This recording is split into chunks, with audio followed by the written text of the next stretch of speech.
Stir-fry string beans with Lekan Kawali by Trying Hard Chef. Good day mga kalab-lab! Ngayon po ay magluluto po ang inyong Trying Hard Chef ng stir-fry string beans with lechong kawali. Wow! Ayan po.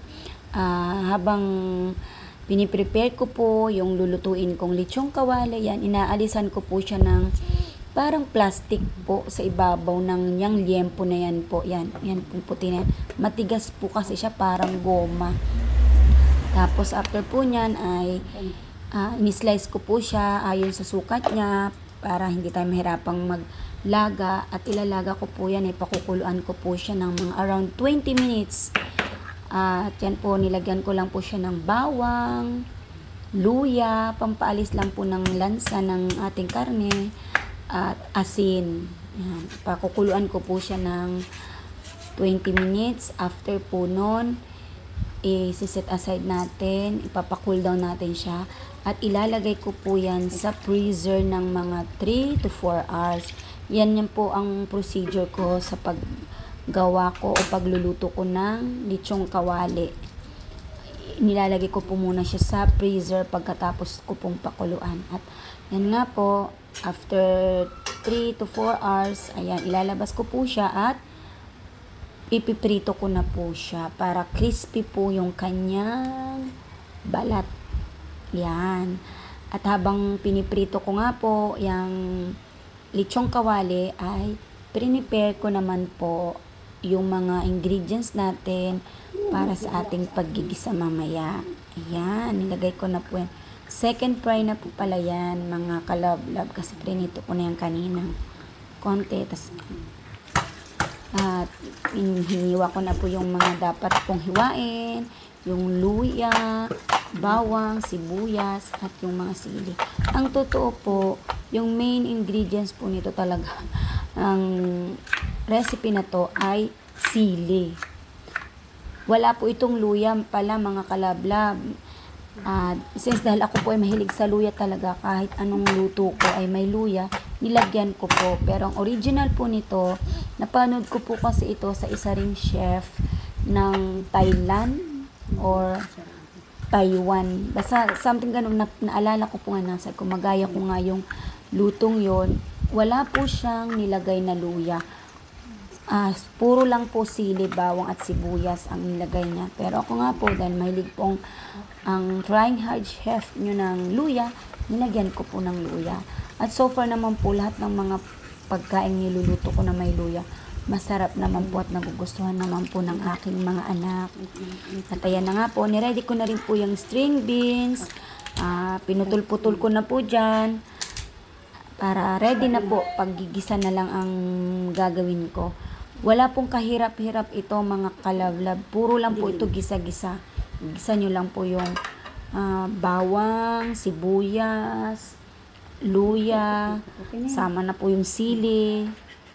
At yun nga po, ang lalagyan po natin ito ng pineapple tidbits. Siya po yung pinaka-syrup niya kasi wala po itong tubig.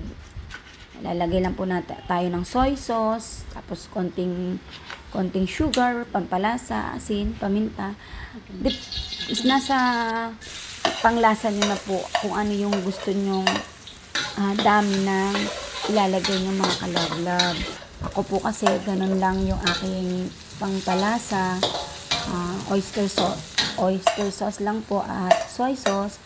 At hindi na po ako nag-ano ng sugar dahil meron na nga po akong pineapple tidbits. May syrup po yun, matamis.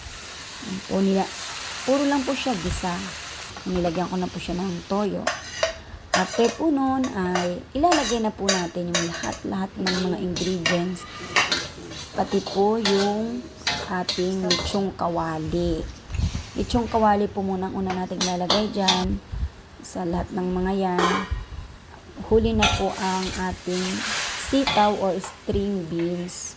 Last na po natin ilalagay yan. Pag konting-konti na po yung syrup o yung sabaw nga niya, tsaka lang po natin ilalagay lahat ng mga lechong kawali para po hindi masyadong matubig kasi baka po kumunat yung ating karne.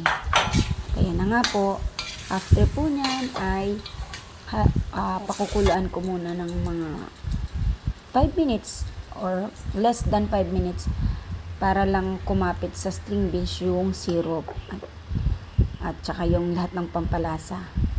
At nagdagdag po pala ako dyan uli ng chili powder kasi mahilig po talaga kami sa sili, mga kalablab.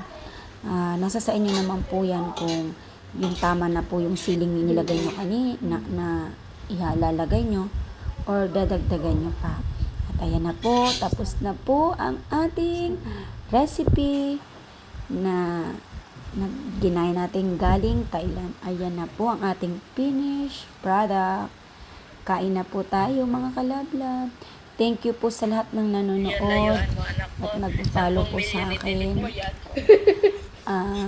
Thank you so much po. Sana wag po kayong magsawa kahit ako po ay baguhan pa lamang sa pagbablog ay sisikapin kong lalo pang mapaganda yung aking mga videos para po masaya naman kayo. Kain na po tayo. Happy eating, mga kalab-lab. Bye! Mwah. Problema nyo na yan. Sarap.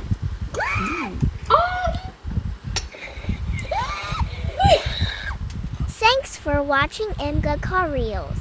Please follow me for more. Bye. Happy eating, Emga. Love.